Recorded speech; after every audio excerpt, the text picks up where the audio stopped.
What's up, fight fans? Welcome to Mr. Mustache MMA News. Today, I want to discuss this Saturday's main event between Brandon Moreno versus Kavanagh. But guys, before we get into it, don't forget to hit the like and subscribe button to continue getting more MMA content by yours truly.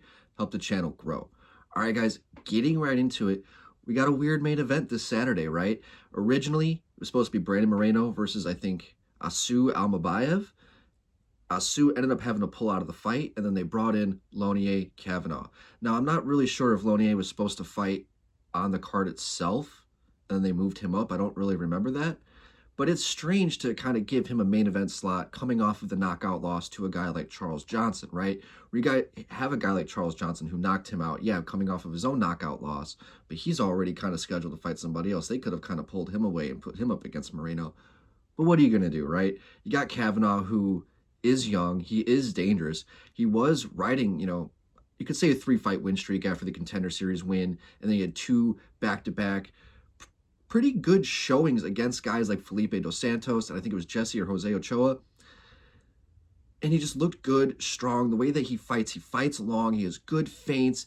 He fights with follow-through, a sense of urgency. He wants to hurt his opponents. He picks his shots very well. He mixes it up very well. He has good leg kicks, good body kicks, good head kicks, right?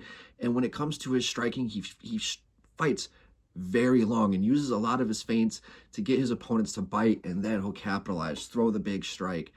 And where we've seen him get put out, we've seen him leave his hands down. Charles Johnson was able to really capitalize that off of his last fight, right? And put Lonier out. I mean, it was a solid knockout. Lit up the arena, right?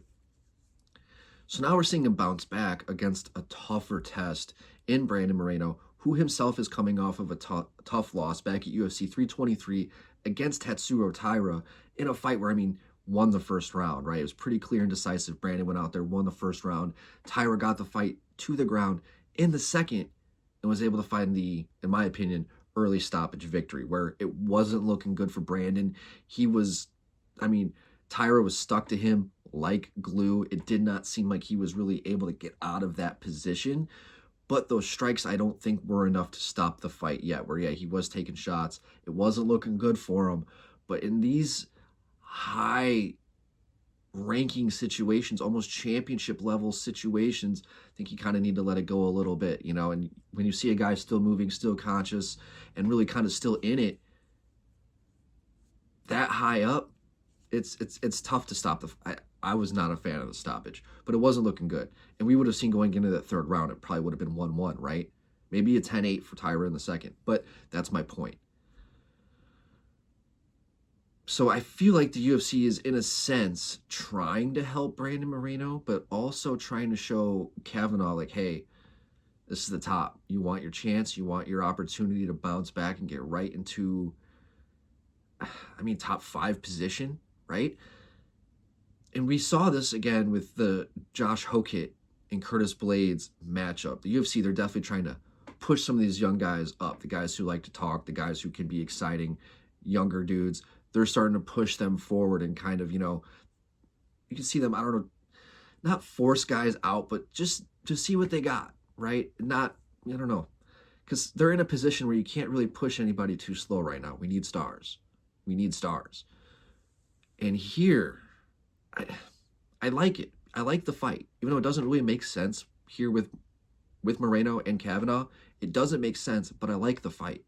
The way that Moreno, he's got that tight, fights low, fights long, phenomenal distance control, doesn't really make many mistakes, fast as shit against like the long, bigger, more physical guy in Kavanagh, younger, but definitely lacks all of the championship experience, right? I think he's like 8-1. It's like 9 fights maybe. You have a guy like Moreno who is seasoned, has fought everybody, quite literally fucking everybody. He is, if there is a Mount Rushmore for the flyweight division, I think Brandon Moreno is probably on there. I don't see why he wouldn't be on there. And I got him in this fight too. I just think over 5 rounds, I think he's just going to be able to, work.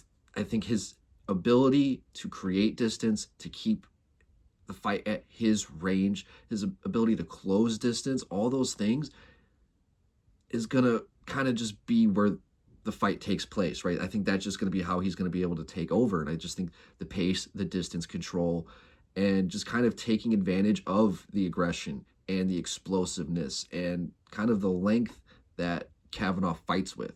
But good opportunity for Kavanagh to show everybody who he is, and that last loss didn't affect him. It's big step up, like to the point where it doesn't make sense, but here we are, and now we're talking about it. But I got Brandon Moreno. I can even see him getting a submission because he's got like 11 subs. He has 11 subs and 5 knockouts, so I can see him getting a submission. Maybe a triangle choke on the ground. I can see that, but I just see him just being overwhelming. Just an overwhelming striking performance over a guy like Kavanagh, where just as it goes on, I just think we're just going to see just like the difference of levels play out as the fight goes on.